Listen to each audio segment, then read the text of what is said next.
সবাইকে নমস্কার। যে একাধিক বিয়ে করা যাবে কিনা এবং একাধিক বিয়ে করা যাবে কিনা এবং স্ত্রী ছোট বোনকে বিয়ে করা যাবে কিনা? অবশ্যই যাবে।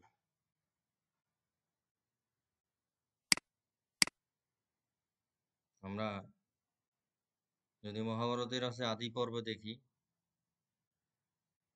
তাহলে আদি পর্বে আমরা দেখি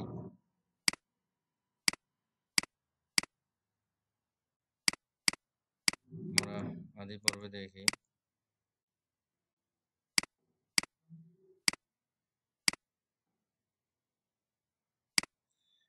যে মহাভারতের আদি পর্ব,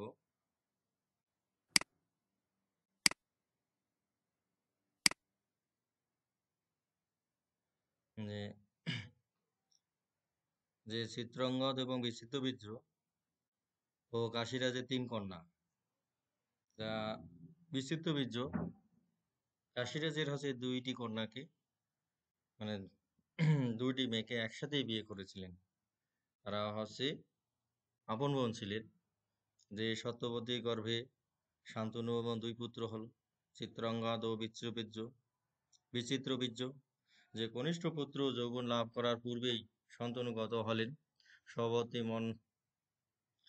মত নিয়ে ভীষ্ম চিত্রাঙ্গদকে রাজপদে অধিষ্ঠিত করলেন। চিত্রাঙ্গদ বলশালী ছিলেন এবং মানুষ, দেবতা, অসুর, গন্ধর্ব সকলকেই নিকৃষ্ট মনে করতেন। একদিন গন্ধর্বরা চিত্রাঙ্গদকে বললেন, তোমার ও আমার নাম একই, আমার সঙ্গে যুদ্ধ করো, নতুবা অন্য নাম নাও। কুরুক্ষেত্রে হিরণ্মতী নদীর তীরে দুজনের ঘোর যুদ্ধ হলো। তাতে কুরুনন্দন চিত্রাঙ্গদ নিহত হলেন এবং ভীষ্ম অপ্রাপ্ত যৌবন বিচিত্রবীর্যকে রাজপদে বসালেন।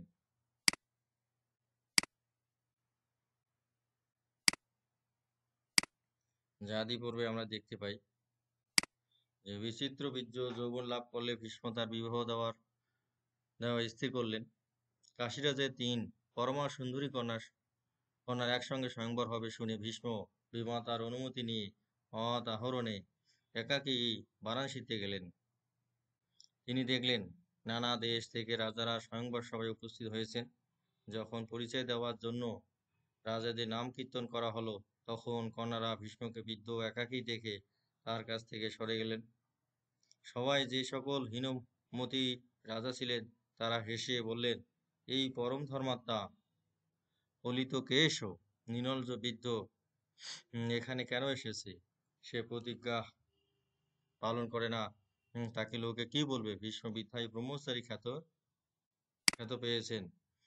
উপহার শুনে ভীষ্ম ক্ষুব্ধ হয়ে 3টি কন্যাকে নিজের রথে তুলে নিলেন এবং জলদগম্ভীর স্বরে বললেন, রাজাগণ, বহু প্রকার বিবাহ প্রচলিত আছে, কিন্তু ধর্মবাদীগণ বলেন যে স্বয়ংবর সভা বিপক্ষদের পরাভূত করে কন্যা হরণ করাই ক্ষত্রিয়দের পক্ষে চেয়েও শ্রেষ্ঠ পদ্ধতি। আমি এই কন্যাদের নিয়ে যাচ্ছি, তোমাদের শক্তি আছে তো যুদ্ধ করো। রাজারা ক্রোধে অশ্রু দংশন করে সভা থেকে উঠলেন এবং অলঙ্কার খুলে ফেলে ব্রহ্ম ধারণ করে নিজ নিজ রথে উঠে ভীষ্মকে আক্রমণ করলেন। সর্বশাস্ত্র বিশারদ ভীষ্মের সঙ্গে যুদ্ধে রাজারা পরাজিত হলেন। কিন্তু মহারথ শল্যরাজ তার পশ্চাতে যেতে থাকলেন। থামো থামো! ভীষ্মের সভাঘাতে শল্যের সারথি এবং অশ্ব নিহত হল। শল্য এবং অন্য রাজারা যুদ্ধে বিরত হয়ে নিজ নিজ রাজ্যে চলে গেলেন। বীরশ্রেষ্ঠ ভীষ্ম 3 কন্যাকে পুত্রবধূ এবং কনিষ্ঠ ভগ্নী এবং দুহিতার ন্যায় যত্ন সহকারে হস্তিনাপুরে নিয়ে এলেন। ভীষ্ম বিবাহের উদ্যোগ করেছেন জেনে কাশীরাজের জ্যেষ্ঠ কন্যা অম্বা হাস্য করে তাকে বলেন, আমি স্বয়ংবরে শল্যরাজকেই বরণ করতাম, তিনিও আমাকে চান, আমার পিতাও তাতে সম্মতি আছে।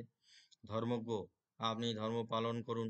ভীষ্ম ব্রাহ্মণদের সঙ্গে মন্ত্রণা করে অম্বাকে শল্যরাজের কাছে পাঠালেন এবং অন্য 2 কন্যা অম্বিকা অম্বালিকার সঙ্গে বিচিত্রবীর্যের বিবাহ দিলেন। বিচিত্রবীর্য সেই সুন্দরী পত্নীকে পেয়ে কামাসক্ত হয়ে পড়লেন। 7 বৎসর পরেই তিনি যক্ষা রোগে আক্রান্ত হলেন এবং সুইত ও চিকিৎসকগণ প্রতিকারের বহু চেষ্টা করলেন, কিন্তু আদিত্য যেমন অস্তে চলে যায়, বিচিত্র বীর্য সেরূপ যমা সদনে গেলেন। মানে এই এখান থেকেই আমরা বুঝতে পারি যে স্ত্রীর ভগ্নীকেও বিবাহ করা যাবে। সবাইকে নমস্কার জানিয়ে